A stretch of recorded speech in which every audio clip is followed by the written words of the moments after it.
Certamente você conhece uma famosa imagem que circula em várias versões pela internet. Trata-se de um desenho em que vemos 3 pessoas de diferentes estaturas tentando assistir a um jogo esportivo em um local fechado por uma cerca. Para terem acesso visual ao evento, os 3 indivíduos sobem em caixotes de madeira. Acontece que uma vez que os 3 possuem alturas diferentes, o resultado final não é exatamente o que todos queriam.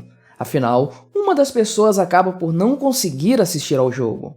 A solução apresentada na segunda imagem é a redistribuição dos caixotes, tirando daquele que supostamente menos precisa e entregando àquele que tem mais necessidade. Embora haja várias versões dessa mesma imagem e várias interpretações, quero falar hoje sobre a mais comum delas, que é aquela que utiliza a tal imagem como um argumento bastante falacioso em defesa daquilo que muitos chamam de justiça social. O argumento utilizado é que, assim como na imagem, na nossa sociedade muitos possuem mais recursos do que necessitam, enquanto outros os possuem em uma quantidade aquém de suas necessidades. Portanto, a coisa mais justa a se fazer seria retirar os recursos dos que possuem mais e entregá-los aos que possuem menos, equilibrando a balança social. A diferença de estatura entre os personagens da imagem demonstraria as diferenças entre oportunidades e condições pré-existentes entre indivíduos de uma mesma sociedade. Talvez seja redundante dizer que toda essa história é uma tremenda bobagem, especialmente se você é um libertário ou se tem afinidade com as ideias libertárias. Todos nós sabemos que a pobreza, sim, é um problema, uma mazela que assola milhões de pessoas ao redor do mundo. O ponto que estou questionando não é esse. A questão é que o argumento baseado nessa famosa imagem é uma grande falácia, pois aponta o problema errado e sugere uma solução completamente ineficaz. E eu vou explicar isso em detalhes. O primeiro ponto, naturalmente, é tratarmos da questão ética. Afinal, esse sempre é o tema mais importante em qualquer debate. Tendo em mente a ética libertária, podemos definir sem medo de errar que não é eticamente aceitável tirar, de forma violenta, a propriedade de alguém simplesmente porque essa pessoa é rica ou é herdeira de uma grande fortuna ou pelo motivo que seja. E ainda que essa propriedade espoliada seja utilizada para melhorar a vida de pessoas pobres. Tal atitude configuraria roubo e, portanto, é inaceitável. É uma violência contra um indivíduo pacífico e isso não tem qualquer justificativa plausível. Reforço que não estamos falando aqui de caridade. Se o indivíduo mais alto daquela imagem quisesse, em sua liberdade, entregar para o baixinho o seu caixote, não haveria aí qualquer problema. Caridade é algo belo e moral, mas é sempre algo voluntário. Também não estamos falando de uma situação de roubo. Se o indivíduo mais alto tivesse roubado seu caixote de alguém, ele deveria ser punido por isso e deveria restituir aqueles que ele porventura tivesse prejudicado. Mas, novamente, não é esse o caso. Partindo agora para o debate um degrau abaixo, ou seja, falando em termos utilitários, precisamos desmontar os argumentos falaciosos utilizados em defesa da tal justiça social. Vamos começar com aquele que talvez seja o argumento mais basal e sem sentido de todos. A ideia de que, em termos econômicos, só existe a redistribuição da riqueza existente, ou seja, que a economia é um jogo de soma zero.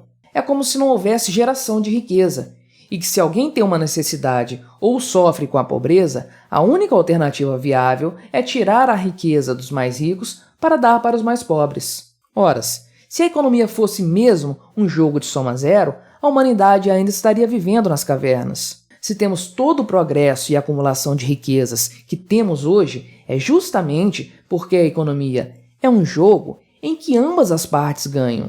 Dessa forma, o resultado das transações econômicas é mais riqueza para todos. Apenas pessoas com a mente dominada pelo socialismo acreditam nesse tipo de falácia. Para esses indivíduos que são acostumados a nada produzir, a apenas parasitar, realmente parece fazer sentido que só exista progresso econômico se houver expoliação, desapropriação e coisas do tipo. É claro que eles não conseguem explicar como a riqueza que hoje supostamente deveria ser dividida foi, no primeiro momento, acumulada. Para eles, só existem 3 caixotes no mundo e é preciso que alguém faça a distribuição desses caixotes de forma mais justa. Pense só, é impossível que o indivíduo mais baixo daquela imagem construa mais um caixote para si? Ou compre de outras pessoas? Talvez não seria mais interessante ensinar o baixinho a construir caixotes ou permitir que ele utilize suas energias e talentos para fazê-lo? Talvez, apenas talvez, essa seja uma solução mais interessante do que agir com violência para com aquele que enxerga mais alto. Deixe ele em paz e libere o menor dos três para lutar por seu progresso. Dessa forma, além de um crescimento das riquezas da sociedade, uma vez que teríamos mais caixotes na história, também teríamos um desenvolvimento pessoal daquele indivíduo que antes estava abaixo dos outros. Você pode argumentar, é claro, que ele não terá condições de comprar ou construir para si um caixote por N fatores diferentes. Isso pode ser verdade para algumas pessoas. Mas será que toda a pobreza que existe hoje é resultado de fatores que estão fora do nosso controle? Talvez, apenas talvez, não deveríamos pensar a respeito da existência de um ente coercitivo que atrapalha a vida das pessoas e as torna mais pobres?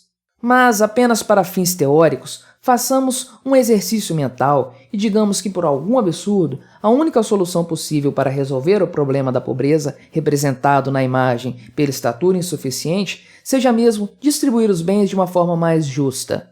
E digamos também que a economia é um jogo de soma zero e que é impossível que novos caixotes sejam acrescentados à quantidade já existente. A pergunta que resta é: quem deverá fazer essa distribuição justa?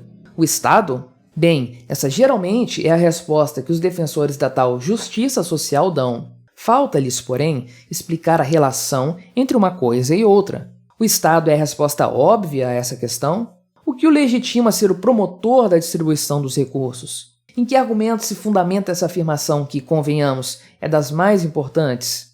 O fato é que eu e você sabemos bem que o Estado não redistribui riqueza, pelo menos não para a população. O que ele faz é, isso sim, concentrar a riqueza tirada à força do setor produtivo nas mãos de políticos, de burocratas de alto escalão e de amigos do rei. Se fôssemos fazer uma representação real de como o Estado distribui a riqueza, na segunda figura deveríamos ver todos os três personagens com os pés no chão, uma vez que os caixotes teriam sido retirados de todos e utilizados em ministérios, secretarias, autarquias e em contratos superfaturados, além, é claro, de terem sido consumidos em generosas folhas de pagamento estatal.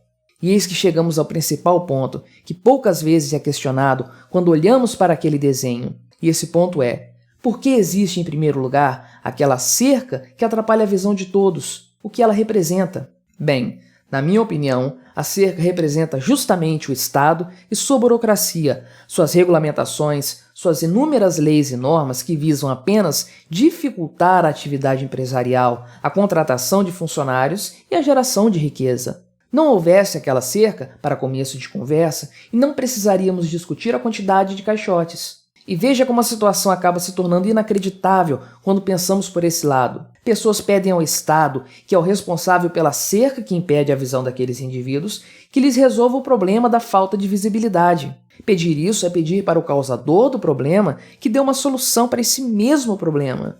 Não se deixe enganar pelas falácias, meu amigo. Seja essa que eu acabei de demonstrar, seja por qualquer outra. Os socialistas se utilizam de discursos bonitinhos e que falam ao coração para justificar o assalto aos seus bolsos. Eles se valem de termos como justiça social, combate à desigualdade, políticas públicas e baboseiras do gênero para defender o indefensável. A ação de um grupo poderoso e coercitivo de forma violenta contra os indivíduos. Por trás de expressões como reforma administrativa, reforma tributária, regulamentação de aplicativos, taxação de grandes fortunas e etc., está apenas o puro e velho socialismo. Os grupos organizados que defendem tais medidas estão justamente pedindo ao causador dos nossos maiores problemas que os resolva. Não, meu amigo, o Estado nunca resolverá nenhum problema porque ele é o criador desses problemas. Ele o faz apenas visando seus próprios interesses e nunca os nossos. Justiça social